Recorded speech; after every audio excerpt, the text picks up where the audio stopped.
என்ன ஆச்சு விக்ரம் உங்களுக்கு? ஏன் இப்படி எல்லாம் நடந்துக்கிறீங்க? என் அப்பா அம்மா பாவம் விக்ரம், எவ்வளவு பாசமா மாப்பிள்ள குணமாயிட்டாரான்னு பாத்துட்டு போக வந்தாங்க. அவங்கள இப்படி அசிங்கப்படுத்திட்டீங்கல்ல.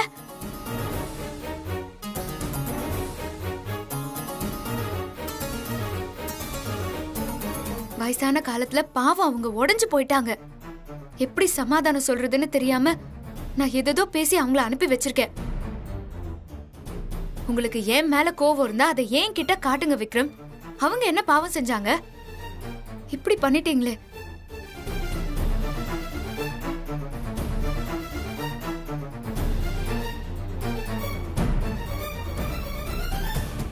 இங்க பாரு, எனக்கு என்ன சரின்னு படுதோ அதை மட்டும்தான் நான் பண்றேன்.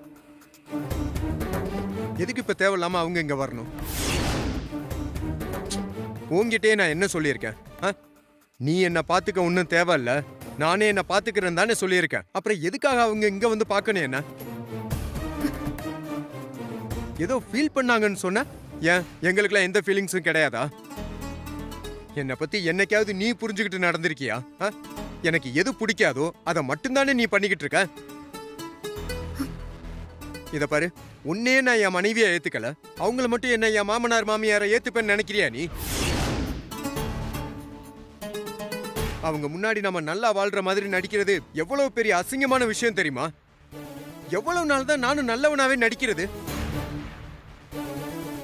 இத பாரு, உனக்கு நான் பண்றது பிடிக்கலைன்னா தயவு செஞ்சு இந்த வீட்டை விட்டு உன் அப்பா அம்மா வீட்டுக்கே போயிடு. நீ இங்கெல்லாம் இருக்க வேண்டாம். அட்லீஸ்ட் நானாவது நிம்மதியா இருப்பேன்.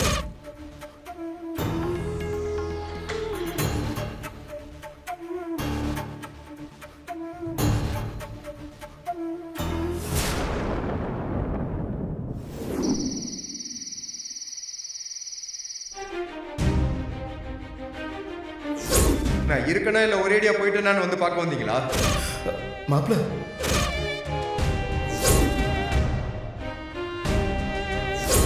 ஏற்கனவே உங்க பொண்ணு இங்க இருந்து எனக்கு கொடுக்குற தொல்லை பத்தாதா? தயவு செஞ்சு அடிக்கடி இப்படி வந்து எனக்கு தொல்லை கொடுக்காரு.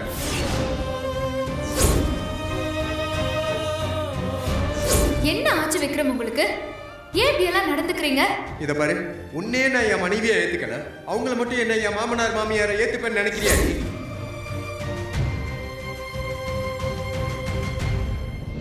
மகா, இவ்வளவு நாளா நீ விக்ரம பத்தி வருத்தப்பட்டு சொல்லியிருக்க. அப்பெல்லாம் ஆறுதலா பேசி உன்னை சமாதானப்படுத்திட்டு நான் போயிடுவேன். இன்னைக்கு அவர் அப்பா அம்மா கிட்ட நடந்துக்கிட்டத நேர்ல பார்த்ததுக்கு அப்புறம் தான் நீ எவ்வளவு மனவேதனையில இருக்கேன்னு முழுசா புரியுது. வலியும் வேதனையும் வார்த்தையால சொல்லி புரிய வைக்கவே முடியாதுக்கா. அனுபவிக்கும் போதுதான் தெரியும். பாவம்க்கா, அப்பா அம்மா அக்கறையோட மாப்பிள்ளைய பாக்குறதுக்கு பழங்கள் எல்லாம் வாங்கிட்டு வந்தாங்க.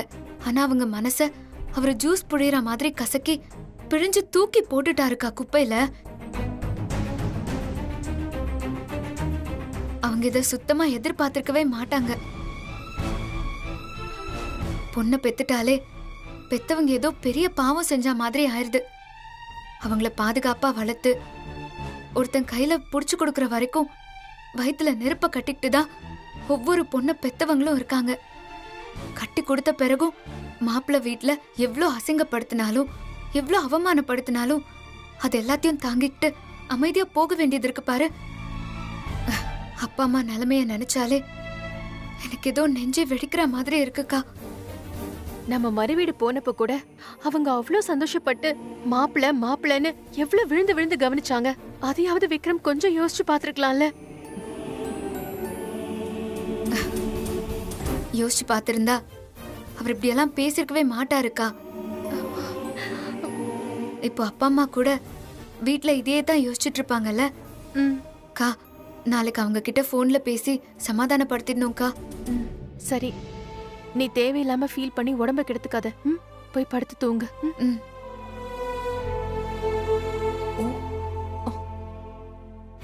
தாமரை பூவுக்கும் தண்ணிக்கும் என்னைக்கும் சண்டையே வந்ததில்ல. மாமனை கட்டி நீ மாலைய போட்டுக்க மச்சினி. ஆமா, என்னக்கா என்னக்கா நீ ரீல்ஸ் பண்ணும்போது டிஸ்டர்ப் பண்ணி விட்ட? என்னக்கா போக. டேய், நான் எவ்வளவு சந்தோஷத்துல இருக்கேன். நீ என்னன்னா இங்க குதிச்சிட்டு இருக்க? நானும் சந்தோஷமா தான் இருக்கேன், அதனால தான் ரீல்ஸ் போட்டுட்டு இருக்கேன். நீ சொல்லு. விக்ரம் இவ்ளோ சீக்கிரமா மாறுவான்னு நான் எதிர்பார்க்கவே இல்லடா. அட என்னக்கா நீ காலையில நடந்ததுக்கு இப்ப போய் ரியாக்ஷன் பண்ற? உன் மண்டை ஏன் இவ்வளவு சுலோவா வேலை செய்யுது? டேய் அது இல்லடா, இப்ப எதேச்சியா அக்கா தங்கச்சி 2 பேரும் பேசிக்கிட்டத நான் கேட்டுட்டு தான் வரேன். அதனாலதான் சொல்றேன். நான் கூட விக்ரம் ஏதோ நடிக்கிறான்னு தான் நினைச்சேன். ஆனா இவளுங்க பேசினதை கேட்கும்போது அவன் நிஜமா தாண்டா பேசியிருக்கான். அதுவே உனக்கு இப்பதான் தெரியுதா? ஏக்கா விக்ரம் எப்ப எப்படி மாறுவான்னு யாருக்குமே தெரியாதுக்கா. இல்லடா புலி, இப்ப அவன் நம்ம பக்கம்தான். காலையில எப்படி பேசி மாமனார் மாமியாரோட மூக்க உடைச்சான் பாத்தியா? எப்பவுமே ஃப்ரிட்ஜ்ல வச்ச ஆப்பிள் மாதிரி ஃப்ரெஷ்ஷா இருந்த மகாவும் ஐஸ்வர்யாவும் இப்ப விலைக்கே போகாத வெயில்ல வச்ச ஆப்பிள் மாதிரி வாடி போயிடுச்சுங்க. ஏக்கா நிஜமாவே சொல்றேன், உன் மனசு யாருக்குமே வராது. நீ ஒரு மாமியாரா இருந்தாலும் உனக்குள்ளயும் ஒரு இலகுன மனசு இருக்கு பாத்தியா? என்னடா வளர்ற? எனக்குள்ள இலகுன மனசா? ஆமாக்கா, மருமகள்களை உதாரணம் காட்டுறதுக்கு கூட ஆப்பிள உதாரணம் காட்டுற பார். அவளுக்கு மூஞ்சி ஒரு அழுகின தக்காளி மாதிரி இருக்குது, குப்பையில போட்ட பழைய சோறு மாதிரி இருக்குன்னு சொல்லாம கௌரவமா சொல்றியே, அத சொன்னேன். போடா போடா, நான் என்ன சொல்லிட்டு இருக்கேன், நீ என்ன பேசிட்டு இருக்க? விக்ரம் இப்படி பேசி என்ன இவ்வளவு சந்தோஷப்படுத்துவான்னு நான் எதிர்பார்க்கவே இல்ல. ஏக்கா இன்னும் நீ அவனை நம்பிக்கிட்டு இருக்கிற, அது நல்லதுக்கே இல்ல. அவன் எப்போ எப்படி யாரு பக்கம் மாறுவான்னு யாருக்குமே தெரியாது. ஏன் அவனுக்கே அது தெரியாது. இந்த குழந்தைக்கு ஆடுமே ஊஞ்சல், முன்னாடி போகும் பின்னாடி வரும், முன்னாடி போகும் பின்னாடி வரும். அது மாதிரி தான் விக்ரமோட மனசு, ஊஞ்சல் ஆடிக்கிட்டே தான் இருக்கும். திடீர்னு மாமியார் வீட்டுல உட்காந்துக்கிட்டு அவங்க நல்லா கவனிச்சுக்கிட்டாங்கன்னு சொன்னா, இப்ப அவங்களே அசிங்கப்படுத்திட்டான். அப்புறம் ஹாஸ்பிட்டல்ல மகாதான் என் உயிரை காப்பாத்துனா, அவ இல்லைனா நான் செத்து போயிருப்பேன் அப்படின்னு அவளை புகழ்ந்து தள்ளினான். ஆனா இப்ப ஹைஜீனிக்னா என்னன்னு தெரியாதுன்னு சொல்லி அவளே அசிங்கப்படுத்திட்டான்ல, அதுக்கு என்ன சொல்ற? ஆமாண்டா, நீ சொல்றது உண்மைதான். விக்ரம நம்பவே முடியாது. அவன் திரும்பவும் மாறினாலும் மாறிடுவான். நாளைக்கு அந்த மகாவை தலையில தூக்கி வச்சுக்கிட்டு கொண்டாடினாலும் ஆச்சரியப்படுறதுக்கு இல்ல. சீக்கிரமா அவளுக்கு ஒரு முடிவு கட்டினாதான் நாம நிம்மதியா இருக்க முடியும். கொஞ்சம் வெயிட் பண்ணுக்கா, கரெக்டான நேரம் வரட்டும். அந்த பூனைக்கிழனை வச்சு அவளை முடிச்சு விட்டுறலாம். எல்லாம் பூனைக்கு தான் பால் ஊத்துவாங்க, ஆனா நானு பூனைக்கண்ணனை வச்சு மகாவுக்கு பால் ஊத்த போறேன்.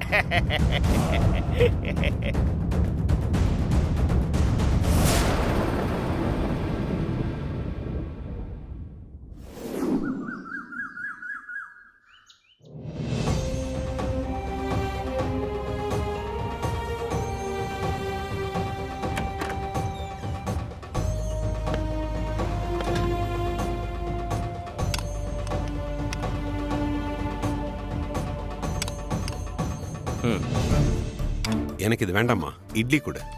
சரி ஓகே. அக்கா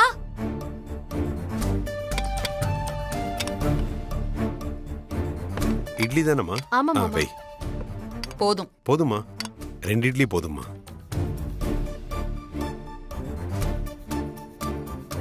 நீங்க 2 பேரும் சாப்பிட்டீங்களாம்மா? நாங்க இனிமே தான் சாப்பிடணும் மாமா. அவங்க 2 பேரும் அப்புறமா சாப்பிட்டுப்பாங்க. நீங்க சாப்பிட்டு ஏதோ வேலை இருக்குன்னு சொன்னீங்கல்ல, அத பாருங்க. எம்மாடி, எனக்கு ஒரு 4 இட்லி எக்ஸ்ட்ரா வைமா. வயிறு இப்பெல்லாம் நிறையவே மாட்டேங்குது. நல்லா சாப்பிட்டா தானே நல்லா வேலை செய்ய முடியும். கலெக்டர் அப்படி என்ன வேலை பார்க்கறாருன்னு தெரிஞ்சுக்கலாமா? ஏங்க, உங்களுக்கு அவனை வம்பு இழுக்கலன்னா தூக்கமே வராதா? பேசாம சாப்பிடுங்க. சரி சரி உடுக்கா, மாமா தானே, அவருக்கு இல்லாத உரிமையா? எனக்கு இப்ப புது வேலையெல்லாம் நிறைய வந்திருக்குல்லக்கா.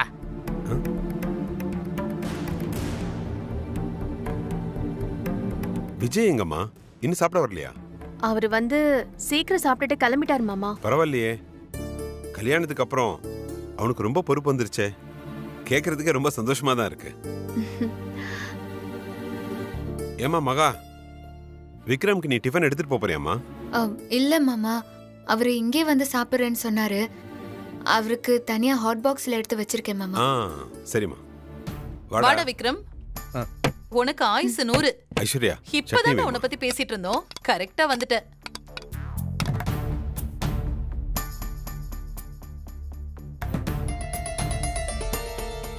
விக்ரம், இட்லி எடுத்து வைக்கவா?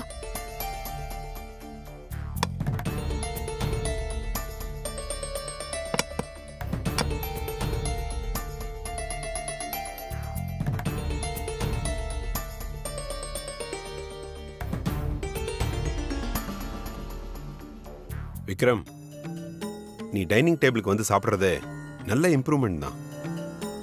டாக்டர் கிட்ட இப்பதான்டா பேசினேன். 2 நாள்ல ஒரு ஸ்கேன் எடுத்து பார்க்கணுமா. ஒரு வாரத்துல நீ பர்ஃபெக்டா நார்மல் ஆயிடுவேன்னு சொன்னாரு. அப்பா, ஆஃபீஸ்ல இருந்து பெருமாள் கால் பண்ணியிருந்தான். ஒரு புது ப்ராஜெக்ட் விஷயமா கிளைண்ட் இன்னைக்கு நம்மளோட ஆஃபீஸ்க்கு வராங்க. அதனால நான் இன்னைக்கு ஆஃபீஸ் போலான்னு இருக்கேன்.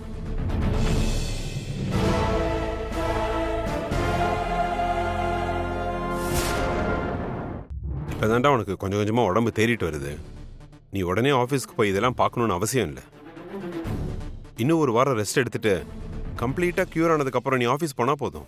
அப்பா இல்லப்பா, புது கிளைண்ட் வேற, புது ப்ராஜெக்ட். நான் இருந்தாதான் நல்லா இருக்கும். இந்த பார் விக்ரம், எல்லாத்துக்கும் இந்த மாதிரி சமயத்துல நீ போகணும்னு அவசியம் இல்லை. மகாக்கு தான் நீ ஆஃபீஸில் ஒரு முக்கியமான பொறுப்பு கொடுத்துருக்கல்ல, எல்லாத்தையும் அவ பார்த்துப்பாடா. நீ வீட்லயே இரு. மகா ஆஃபீஸ்க்கு போட்டும்பா.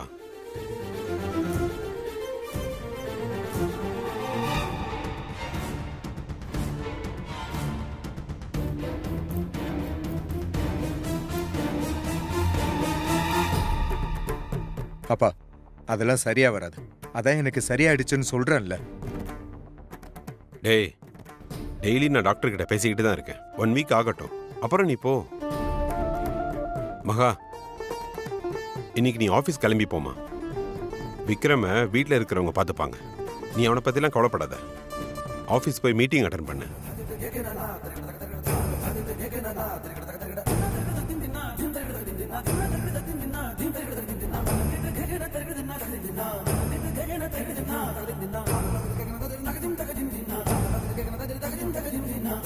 சரி மாமா, அப்ப நான் ஆபீஸ் கிளம்புறேன்.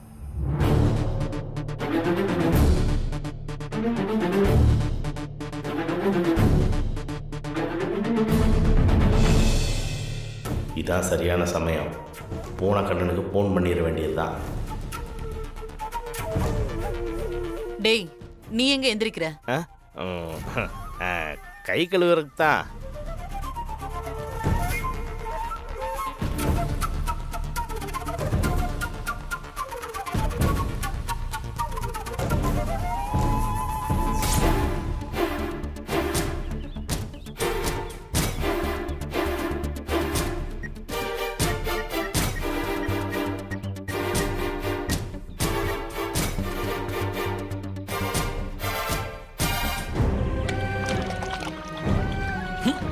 போன நாத்த இப்பயே நாருது குடு.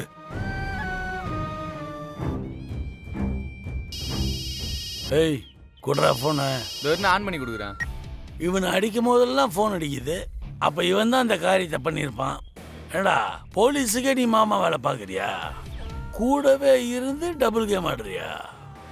டேய், இவனை அப்படியே கல்ல கட்டி கடல்ல போடுங்கடா. அப்படியே பண்ணிடுறோம். மீனுக்கு அது நாஷ்டா ஆகட்டும். ஹலோ, என்ன தலை, யார கல்ல கட்டி கடல்ல போட போற? அது ஒன்றும் இல்லை. ரொம்ப நாளாக ஒரு பெருச்சாலி கூட இருந்து எல்லாத்தையுமே சொன்னிட்டு இருந்துச்சு. அது இப்போதான் எனக்கு தெரிய வந்துச்சு. அவன் என்ன விஷயம் இவ்வளோ காலையிலேயே ஃபோன் பண்ணியிருக்க? தலை, நான் தான் ஏற்கனவே உங்ககிட்ட சொன்னேன்ல, அதுக்கான கரெக்டான நேரம் வந்துருச்சு. அவ இன்னைக்கு தனியா ஆபீஸுக்கு கிளம்ப போறா.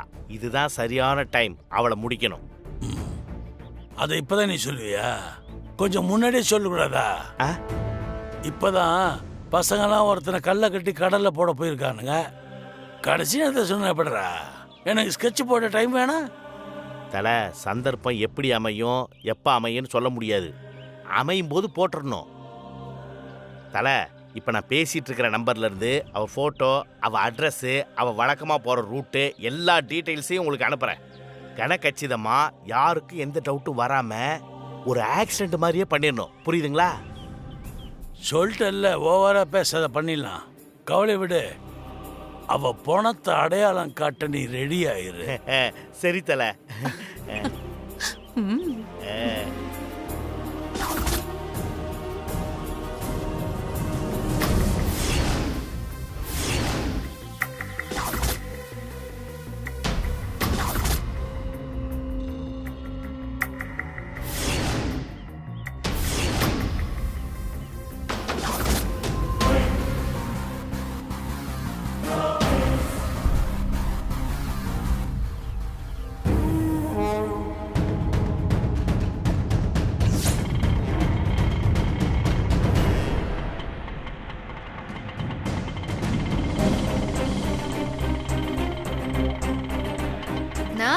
சொல்லுமா.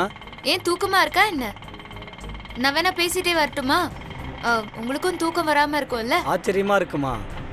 பெரிய பங்களா வீட்டுல இருந்து ஏறினவங்க இவ்வளோ தன்மையா பேசுறது இதுதான்மா முதல் தடவை. நானும் மிடில் கிளாஸ் குடும்பத்துல பிறந்தவ தானா? தெரியுதுமா, நீங்க அண்ணன் கூப்பிடும் போதே.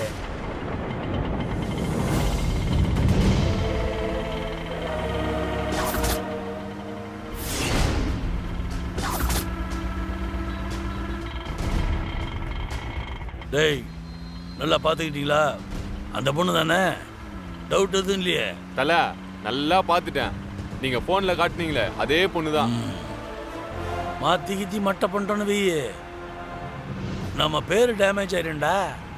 அப்புறம் உங்க உடம்புல உசுர் இருக்காது. தல, டவுட்டே வேணாம் தல, அவளே தான். அப்போ க்ளோஸா ஃபாலோ பண்ணிட்டு இருங்க.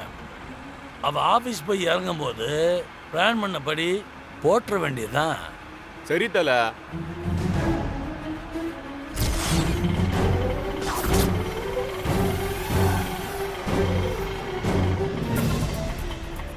அண்ணா, ஏன் உங்களுக்கு சரியா தூக்கம் இல்ல? ஓனர் உங்களை நிறைய நேரம் ஓட்ட சொல்லி ஃபோர்ஸ் எதுனா பண்ணுவாரா? நான் தாமா ஓனரு. இது என்னோட சொந்த ஆட்டோ தான். அப்போ நீங்க நினைச்சா எப்ப வேணாலும் ஓட்டிக்கலாம், எப்ப வேணாலும் நிறுத்திக்கலாம்ல. அப்புறம் ஏன் உங்களுக்கு தூக்கம் இல்ல? வாடகைக்கு ஓட்டும் போதாவது டெய்லி காசு பார்த்துட்டு இருந்தேன்.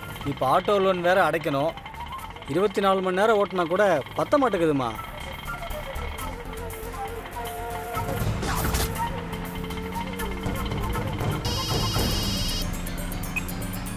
ஹலோ தல, அவளை பார்த்துட்டீங்களா? சொன்னபடி செஞ்சிருவீங்கல்ல? தபார் புலி, நீ பேர்ல மட்டும்தான் புலி, நான் பூனை. ஆனா செயல்ல நான் புலி, அதை ஞாபகம் வச்சுக்க. என்கிட்ட விட்டல, நீ கம்முன்னு வீட்டில் குத்திக்கிட்டு மேட்ரை முடிச்சுட்டு நானே உனக்கு ஃபோன் பண்றேன். தல, என்ன பிளான்னு தெரிஞ்சா எனக்கு என் அக்காவுக்கு கொஞ்சம் நிம்மதியா இருக்கும்ல. என்னடா இவங்கிட்ட தொல்லையா போச்சு. சொல்றேன் கேட்டுக்க. நம்ம பிள்ளைங்க 2 பேரு அந்த பொண்ணோட ஆபீஸ் கிட்ட வெயிட் பண்றானுங்க. அந்த பொண்ணு ஆட்டோ விட்டு இறங்கும் போது நம்ம பிள்ளைங்க சதக்குன்னு கத்தியால ஒரே சொருவா சொல்லுவானுங்க. மேட்ரு முடிஞ்சிடும். சந்தோஷமா? ஐயோ தல, என்ன தல நீ? கத்தியில குத்துனா கொலைகேஸ் ஆயிருமே, பிரச்சனை வந்துருமே. நான் அன்னைக்கே என்ன சொன்னேன் உங்ககிட்ட, ஒரு ஆக்சிடென்ட் மாதிரி இருக்குன்னு சொல்லல தல. டேய், என்னடா புலி, நீ அவங்க கிட்ட சரியா சொல்லலையா? மறமண்ட அவங்க காரியத்தையே கெடுத்துருவாங்க போல இருக்கு. சரியா தாக்கா சொன்னேன். ஆனா என்னன்னு தல பாத்தீங்களா, எங்க அக்கா திட்டுறது உங்களுக்கு கேக்குதா? ஏன் தல இப்படி பண்றீங்க? டேய், உனக்கும் மூளை இல்லை, உங்க அக்காவுக்கும் மூளை இல்லை. என்னடா டேய்? டேய், நீ சொன்ன மாதிரி ஆக்சிடென்ட் மாதிரி தான்டா நடக்கும். ஆனா அது பூனைக்கண்ண ஸ்டைல்ல நடக்கும். புரியலையே எனக்கு. இப்ப 2 பேர் நிக்க வச்சிருக்கல, அதுல ஒருத்தர் துரத்திட்டு போவான். சரி, கரெக்டா அந்த பொண்ணு மகா வரும்போது துரத்திட்டு போனவன் ஓடுறவனை கத்தி எடுத்து சொல்ற மாதிரி போவான். அவன் டக்குன்னு அப்படியே மகா பின்னாடி சகா வாங்கிடுவான். அடுத்து மகா வயிற்றுல கத்தி வெண்ணில இறங்குற மாதிரி சதக்குன்னு இறங்கிடும். ஓகேவா?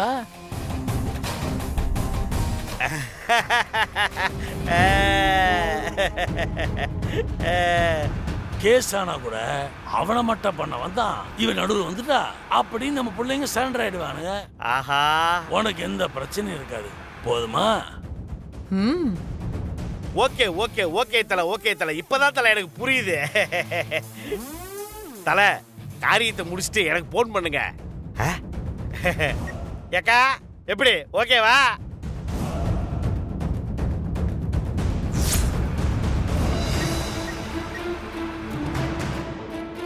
என்னடா என்ன வர காணோம்? தெரியலையாண்ணா. அந்த அறுத்து போட்டு போலாம தானே தான் ஃபோன் பண்றாரு. எடுத்து பேசுங்க. சொல்லுத்தல. இப்போ ஆட்டோவில் வந்துகிட்டு இருக்கா. அநேகமா 10-15 நிமிஷத்தை வந்துடுவா. நான் சொன்ன பிளான் ஞாபகத்தில் இருக்குல்ல, கிளீனாக பண்ணி முடிச்சுடு. சரித்தல, நானும் குமார் இங்கே தான் காத்துட்டு இருக்கோம். அந்த குமார் ஆண்ட சொல்லி வைடா, ஓவர் ஆக்டிங் பண்ணி கெடுத்துற போகிறான். சரித்தல. டேய், அவளை க்ளோஸாக ஃபாலோ பண்ணினே இரு, எங்கேயும் விட்டுறாத, மிஸ் ஆகிடக்கூடாது. சார்பா பார்த்து நிற்கிறேன், நம்ம கண்ணில் இருந்து மிஸ்ஸே ஆகாது. அதோ போய் நிற்குது பாரு அந்த வண்டி.